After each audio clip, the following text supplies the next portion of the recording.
So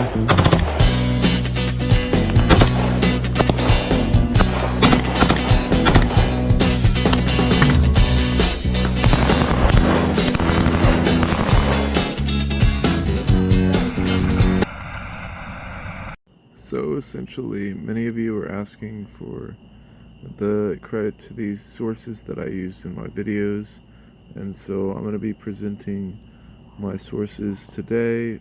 Make of it what you will. Yeah, so I just accidentally, one of those was just a bunch of bodies, stuff very violent.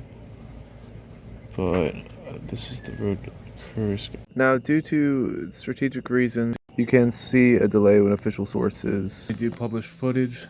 And of course, it's hard to get specific names and sources when they're not YouTubers that are filming these things. It's just people fighting a war, and this is really not why they're doing it. It's not for personal gain. But if there was a worthy moment, I would love to give credit where credit's due to the individual people responsible.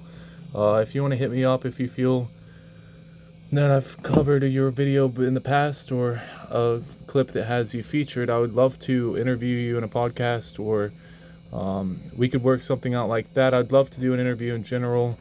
If you're fighting in Ukraine, it would be very informative for me and my audience to glean some more insight on a personal conversation level, and just to see your feelings on the whole situation. And obviously this footage seems entertaining to some watching it on YouTube, but it's actually, we forget, it's a brutal moment, and it's a lot of people's last moments in this war. When there's these big situations, you have to remember the human cost as well.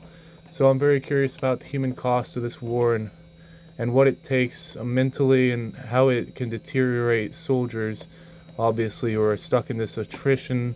Obviously, if you're a Russian soldier, this is more prone to you, and I'm not going to hate, that's not going to solve anything. The Russians are fighting for their lives and being invaded unjustly, you could argue, so I'll leave it to the Ukrainians to decide or deal judgment in this regard.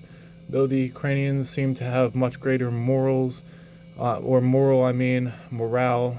They are defending their territory up until this point, when they went on the offensive, but still they have the advantage in troop morale, and also they have taken the initiative. Winning a conflict, that would be nation building, though it's unclear whether this will be enough. It seems it will be, compared to massive, endless waves of Russian soldiers and cannon fodder, and the height of their reindustrialized economy.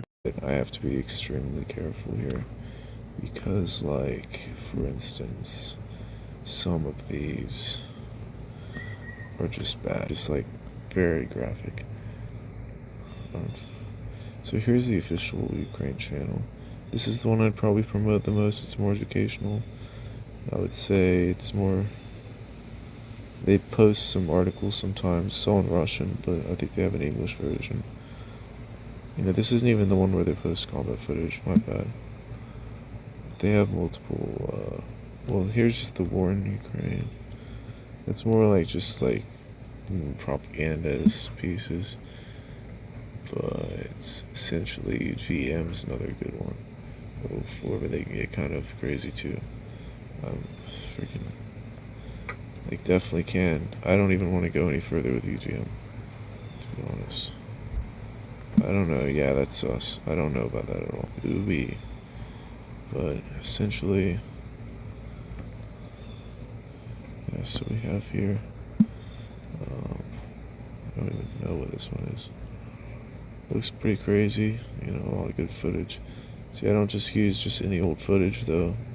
So I try to avoid previously edited footage and stuff that's been like previously edited, just because, like, it's like someone put work and effort into that. But Bravo team. Отже, друзі, коротенько доповідь зроблю. Облазили ми майже всю суджу. Де ті підери там ховаються, я поняття не маю. Знаходимося, зараз я оберну відео. Знаходимося майже в самому центрі, звідти тільки що прийшли. These are the true faces of the conflict in Ukraine and the war in Russia currently. Potentially, I would say, but yeah, so. Articles like these have commonly popped up since the Nord Stream explosion as well, and in this case I believe it's blaming Ukraine. I believe the German defense minister is pressing charges against several Ukrainian divers. Essentially, these are the main ones that I use, and I will say. So we have here the combat r/combat footage, and so we can click on one. An F4 Phantom, huh?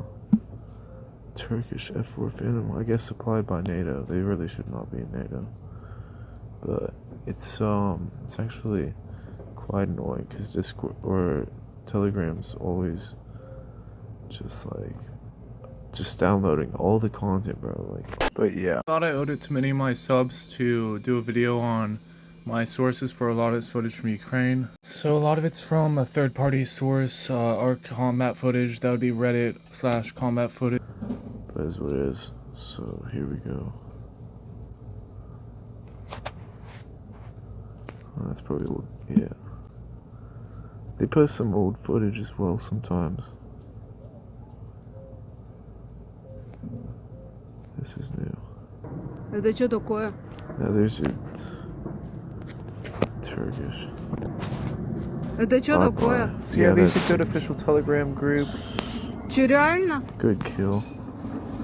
They really are the enemies. These have good information that has been processed through a third-party site. Now here we see a bomber getting shot down. This was obviously in self-defense because the whole flight crew of the bomber ejected safely and was fine. No one was injured. But in terms of this footage from Ukraine, I actually have many alternate sources as well, such as the Telegram group. UKGM, I get a lot of feed from Ukraine's daily posts on Telegram and their actual official military sources, but not usually official propaganda pieces. But when they do publish footage, and of course it's hard to get specific names and sources when they're not YouTubers that are filming these things. It's just people fighting a war. Let me know down in the comments below how I can improve. Thank you for watching. If you enjoyed this content, consider subscribing. We now have a Patreon.